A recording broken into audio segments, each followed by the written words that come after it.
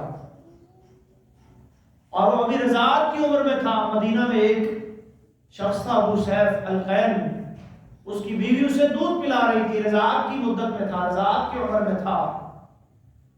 بیمار پڑ گیا. عبد الرحمن ابن عوف, حضرت انس اور دیگر صحابہ نبی صلی اللہ علیہ وسلم کے ساتھ اس کے گھر گئے. آپ صلی اللہ علیہ وسلم نے اپنے بیٹے کو اپنی گود میں اٹھایا. ابراہیم یجود بنفسہ, اس کی آخری سانسیں چل رہی تھی, سانس کٹک کٹک کے آ رہا تھا. یہاں تک کہ ابراہیم علیہ السلام جو آپ کا بیٹا تھا, آپ کی گود میں دم توڑ گیا, روح قبض کر لیا اللہ تبارک و تعالی نے. آپ کی آنکھوں سے آنسو بہ رہے ہیں, اور کیا کہہ رہے ہیں؟ یا ابراہیم انا بفراقک لمحزونون. اب تیری جدائی پہ بڑے غم ہے, بڑا دکھ ہے تیری جدائی کا. ولا نقول الا ما يرضي ربنا تبارک و تعالی, لیکن اپنی زبان سے وہی بات کہیں گے جو ہمارے رب کو پسند ہے. زبان سے کوئی ایسی بات شکوے والی, شکایت والی, جزا فضا والا کوئی عمل ہم نہیں کریں گے. رسول اللہ کو اللہ نے 4 بیٹیاں عطا فرمائیں. سب سے بڑی بیٹی زینب, رقیہ, ام کلثوم, اور پھر فاطمہ سب سے چھوٹی رضی اللہ عنہم. ان میں سے 3 بیٹیاں آپ کی زندگی میں فوت. 3 بیٹے اور 3 بیٹیاں. اپنی اولاد میں سے 6 بچوں کا دکھ آپ صلی اللہ علیہ وسلم نے دیکھا. لیکن اس وقت کیا چھوڑا؟ انا للہ و انا الیہ راجعون. کبھی زبان پہ شکوہ نہیں لائے. لوگوں نے باتیں کی کہ نبی کے بیٹے نہیں بچتے, یہ بے نام و نشان ہو جائیں گے, جب یہ دنیا سے جائیں گے تو ان کا نام لینے والا کوئی نہیں رہے گا, یہ ابتر ہو جائیں گے, یہ بے نسل اور بے نام اور بے نشان ہو جائیں گے. اللہ نے تسلیاں دی. انا اعطیناک الکوثر, نبی آپ پریشان نہ ہو, ہم نے آپ کو کوثر عطا کی. فصلی لربک وانحر, آپ اپنا مشن جاری رکھیں, رب کے لیے نماز پڑھیں, رب کے لیے قربانی کریں, عقیدہ توحید کی دعوت دیتے رہیں, اللہ کا دین دنیا میں پھیلاتے رہیں, اپنی ذمہ داریوں کو نبھاتے رہیں. ان شانئک هو الابتر, یقیناً آپ کا دشمن ہی بے نام و نشان ہوگا. وہ بغدیاں کسنے والے, وہ دان و تشنیع کے رشتہ بسانے والے, وہ بے نام و نشان ہو گئے.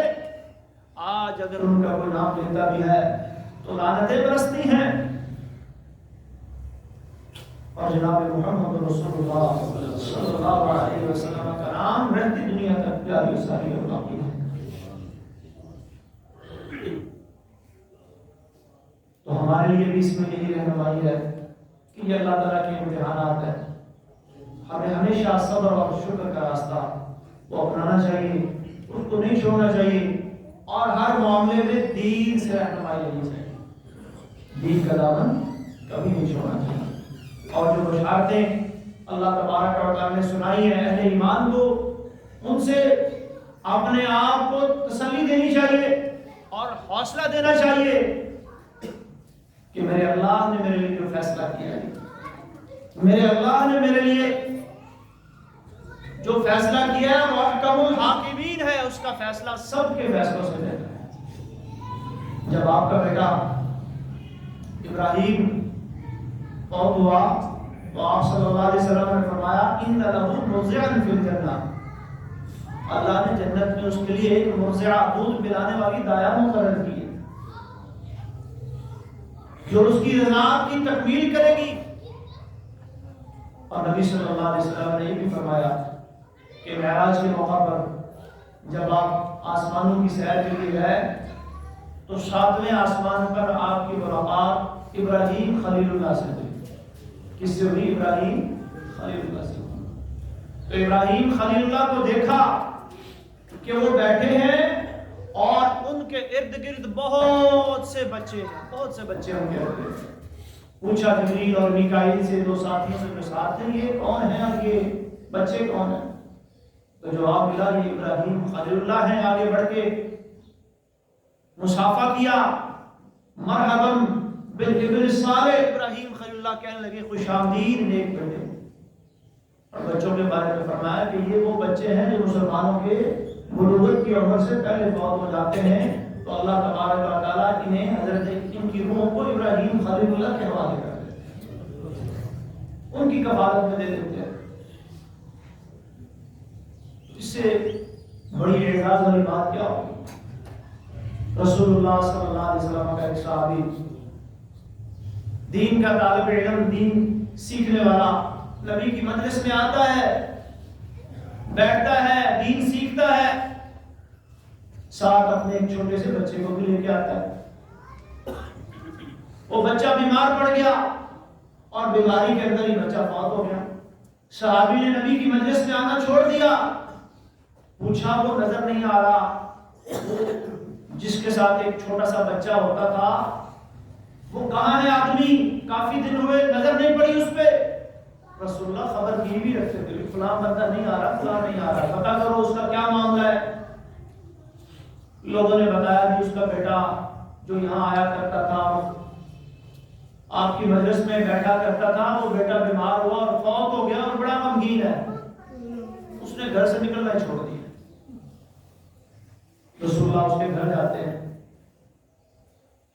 حوصلہ دیتے ہیں، تسلی دیتے ہیں، تعزیت کے کلمات کہتے ہیں، اور اسے حوصلہ اور تسلی دیتے ہوئے یہ کہتے ہیں مجھے بتاؤ کیا تمہیں یہ بات پسند ہے، اچھی لگتی ہے کہ تیرا بیٹا جو اللہ نے لے لیا وہ بڑا ہوتا، نیک بنتا، تیری فرمانبرداری کرتا اور دنیا میں تیرے کام آتا، یا یہ بات پسند ہے کہ جب تم کل اللہ کے سامنے جائے گا، تیری موت ہوگی اور تیرا بیٹا جنت کے دروازے پر کھڑا تیرا استقبال کرنے کے لیے کھڑا ہوگا، تیرے استقبال میں کھڑا ہوگا، تیرے انتظار میں کھڑا ہوگا، بتا تجھے کیا پسند ہے؟